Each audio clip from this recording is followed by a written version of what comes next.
que teníem al Prat no té res a veure amb el Prat actual. Hem de conèixer un Prat que arriba al miler i escaig d'habitants en comparació avui, que tripliquem, quadrupliquem i multipliquem aquesta xifra.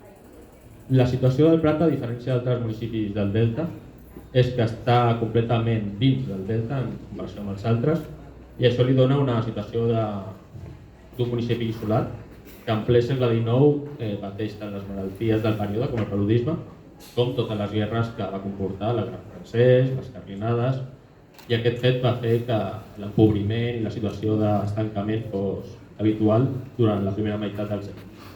No obstant, a la segona meitat del segle començarem a veure uns canvis substancials que canviaran la història de l'agricultura, sobretot, serà el motor d'aquell Prat de llavors.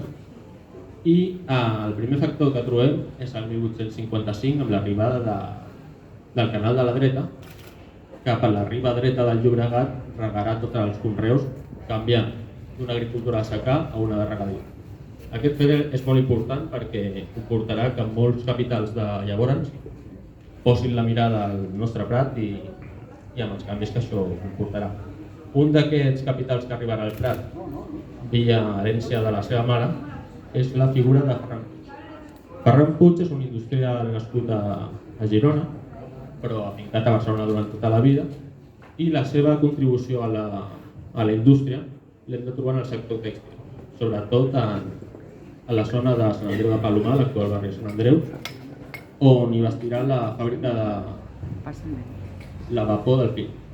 La vapor del fil és els orígens de l'actual Fabricou, que ha sigut una de les fàbriques més importants de la indústria d'aleshores i fins al segle XX. Doncs en aquesta situació trobem que el segle XIX s'està bastint un estat liberal, i una de les primeres motivacions que té aquest estat liberal és liberalitzar la terra i fer-la més productiva, i instaurant d'aquesta idea el fenomen de les desamortitzacions, és a dir, alliberar les terres que estaven aleshores en mans mortes, és a dir, en mans de l'església de la noblesa, que no li donaven un rendiment a aquestes terres, i les convertirà en terres lliures que ràpidament seran privatitzades.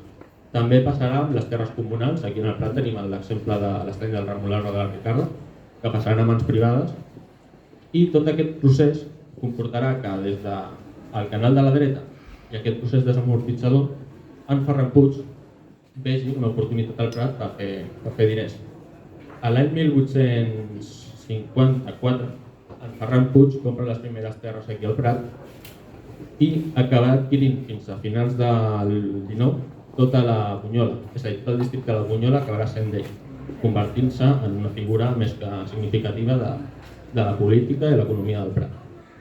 Però no tots són flors i violes pel Ferran Puig, ja que en un moment donat veu que la seva agricultura està arrasant l'economia del mercat de Barcelona, però no troba la manera de donar-li sortida a aquest gènere, ja que, com hem dit, el Prat era totalment isolat i no hi havia vies de comunicació modernes. És per això que tira pel dret aquest senyor i decideix construir el pont que portarà el seu nom. Aquest pont s'inaugurarà el 9 de juliol de 1873, en ple període de la Primera República. Serà una gran festa i un gran goig pel poble, més a més pel significat econòmic que tindrà per tothom. Però aquest pont, clar, va costar diners i van sortir tots de la butxaca de Ferran Puig. Però el Ferran Puig ja tenia pensat aquest greuge i va pensar dues solucions per amortitzar aquestes obres. La primera va ser un puntatge, és a dir, un peatge pel pont, però teníem l'avantatge que els pratencs teníem un petit descompte per aquest pont. I l'altre fet que tenia en ment, però que no va veure en vida al veure Ferran Puig, va acordar amb l'Ajuntament que aquest compraria el pont en un futur, no el dia següent, però sí en un futur immediat. Quan va arribar el moment, l'Ajuntament tenia els diners per comprar aquest pont.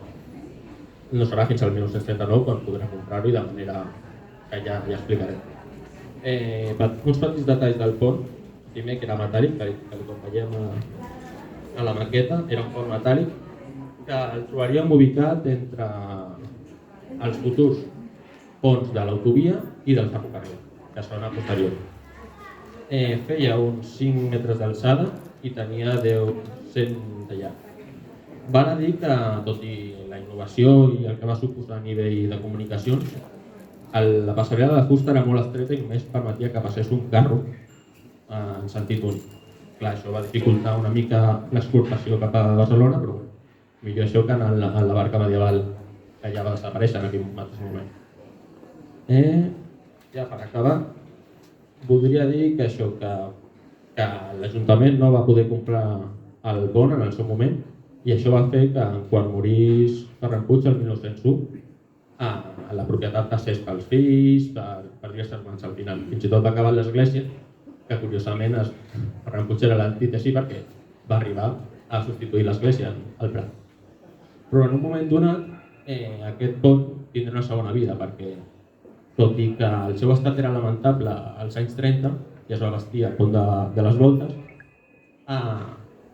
clar, quan va esclatar la Guerra Civil i sobretot en acabar, la dinàmica republicana era una retirada a tota costa i retardar l'entrada de les tropes franquistes.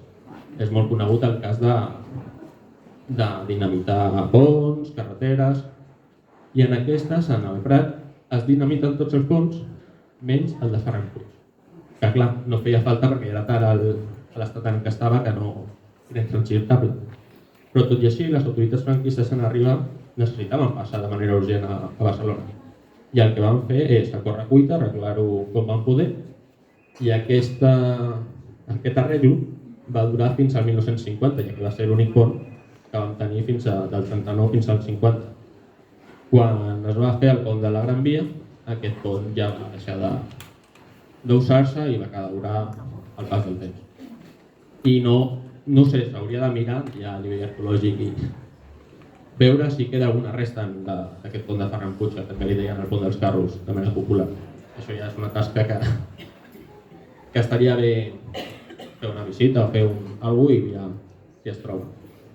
Ja per últim, i com a tall d'anècdota, dic de conclusió, dic que malgrat l'interès particular que va tenir aquest pont, va ser tota una revolució a nivell econòmic del poble, ja que va poder donar sortida cap al mercat del Born tot el gènere que creava el Ferran Puig i la resta de pagesos que es van poder aprofitar. I això va provocar que va ser tal l'interès que es va tenir pel Prat que futures fortunes com Jaume Casanovas o el Manuel Bertran invertissin en aquest Prat ja posterior. I ja per últim, crec que no em deixo més, no, seria això. No tenim més. Res, agrair i moltes gràcies.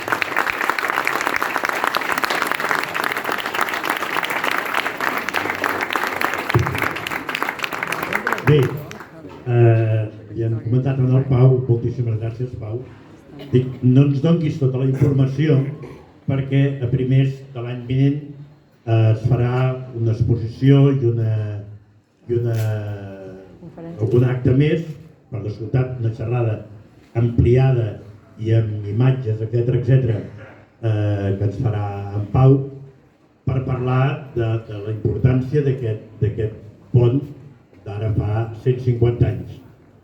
No ens allargarem més perquè si no les sardanes es retardaran, però sí que voldria agrair molt al Toni Garcia, que una vegada més, atenent la nostra petició, ha estat el dissenyador, el que ha fet el dibuix d'aquesta nova placa, que ara veurem, i per això demano a Juan Pedro, com a primer tinent alcalde. Ui, perdoni senyor alcalde, però no l'havia vist, Com que no hi ha hagut el conserge que l'ha anunciat, doncs si és tan amable, juntament amb la presidenta Amics del Prat, doncs i tu, Pau, que ets alt, despins amb això, que jo no hi he pogut. Doncs si veniu cap aquí, inaugurarem la placa.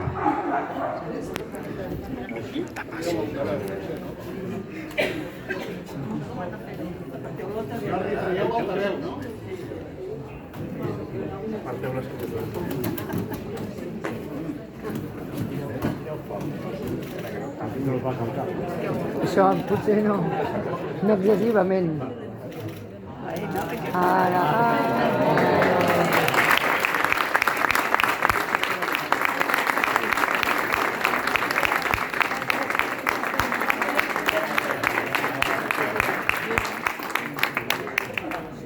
Encara que sigui 3 paraules.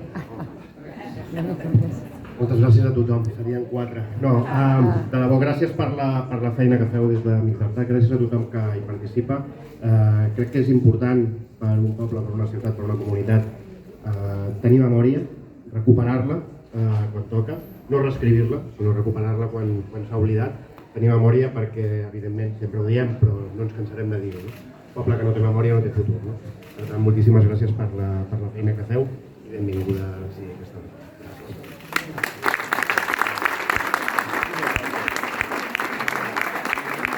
Doncs bé, amb aquests paraules de l'alcalde, doncs continuarà la celebració d'avui amb la ballada de sardanes que estem fent, que la propera sardana que interpretarà la cobla és una sardana que el mestre Jaume Ventura Tort va dedicar en aquest carrer, que la sardana es diu El Vell Carrer.